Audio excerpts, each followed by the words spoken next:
আপনারা অনেকেই এই ছবিটা সোশ্যাল মিডিয়ায় অনেক দেখেছেন। এই দোকানদারটি চা দিচ্ছে আর আরেকজন চা নিচ্ছে, কিংবা মেসির হাতে বিশ্বকাপটি তুলে দিচ্ছে, অথবা বিশ্বকবি রবীন্দ্রনাথ ঠাকুরের পাশে এইভাবে পোজ নিয়ে ছবি তুলছে। আপনারা অনেকেই ভাবেন হয়তোবা এই ছবিগুলো বাস্তব, আবার অনেকেই মনে করেন এই ছবিগুলো রিয়েল না। কিন্তু এই ছবিগুলো কোথায় তোলে আপনারা কিন্তু জানেন না। আজ আমি আপনাদেরকে সেই জায়গাটি পরিচয় করিয়ে দিব, যেন আপনারাও এরকম সুন্দর সুন্দর ব্যাকগ্রাউন্ডে নিজের মতো করে সুন্দর কিছু ছবি তুলে নিতে পারেন।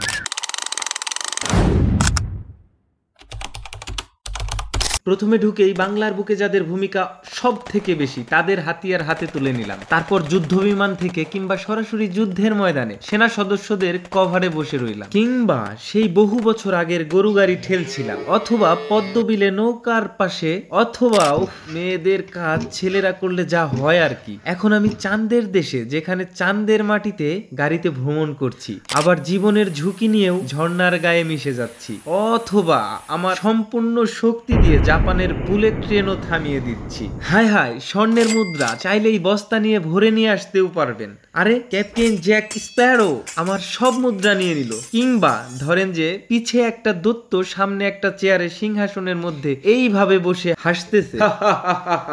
অথবা ধরেন বৃষ্টির মধ্যে ছাতা নিয়ে এইভাবে দাঁড়ায় আছে, বৃষ্টিতে ভিজে চা খেতে ইচ্ছা করছে, একটু চা খেয়ে নেই, চা খেয়েই বাড়ির জন্য রুটি নিচ্ছি। আবার দুষ্টু পান্ডার সাথে একটু দুষ্টুমিও করা যাবে, এই যে একটা ব্যাকগ্রাউন্ড। অথবা কাজী নজরুল ইসলামের সাথে একটু সঙ্গীতও কিন্তু করা যাবে। অথবা আমি যদি চাই রবীন্দ্রনাথের সাথেও একটা ছবি নিতে পারি। আবার চাইলে রং তুলি হাতে নিয়ে ছবিও কিন্তু আঁকতে পারি। এবার চাইলে গানও কিন্তু গাইতে পারি। অথবা চাইলেই আমার প্রিয় খেলোয়াড় মেসির হাতে বিশ্বকাপটি তুলে দিতে পারি। আপনিও কিন্তু তুলে দিতে পারবেন। এত এত ব্যাকগ্রাউন্ড আছে, প্রায় শেষ করতেই 2 ঘন্টা লাগবে। আবার আছে জাতীয় শাহরুখ খানের জাতীয় পোজ, যদিও আমি মেয়ে না, দেখানোর জন্য একটু পোজ দিলাম আর কি। এরকম আরো নানান ধরনের ব্যাকগ্রাউন্ড আছে। এসব ব্যাকগ্রাউন্ডে আপনি চাইলেই সুন্দর সুন্দর ছবি তুলতে পারবেন। আরেকটি কথা, এটি কোনো প্রমোশনাল ভিডিও কিন্তু না। আমার ঘুরতে ভালো লাগে এন্ড আপনাদেরও দেখানোর চেষ্টা করি। আমার কাছে মনে হয়েছে ঘুরতে যাওয়ার জন্য এই জায়গাটা বেস্ট হতে পারে, এবং ইনফরমেটিভ একটি ভিডিও বানানোর চেষ্টা করছি। এই জায়গায় প্রত্যেকটি